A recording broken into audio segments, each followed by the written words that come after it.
Duda ko dyan na Ratan lang ang magiging dahilan kung bakit nagkasurot, no? Dahil alam naman natin ang Ratan, tugman-tugma, no, sa klima ng Pilipinas, no? So wag naman nating sisihin yan sa Ratan. Siguro talaga lang sa patakaran na talagang palpak dahil maidideny yung pa ba na isa na tayo sa pinakamalala, pinakapangit na airport.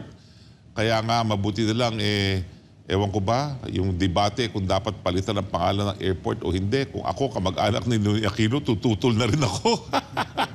Nagagamitin yung pangalan ng kanyang ama o kanyang kamag-anak sa isa sa pinaka-pangit na airport sa buong daigdig. Alam nyo naman po, nakakalungkot po yan dahil ang unang-unang nakikita ng mga dayuhan na bumibisita sa bayan natin ay hindi yung ganda ng Coron, hindi yung ganda ng Boracay, hindi yung ganda ng Bohol, kung hindi ang airport.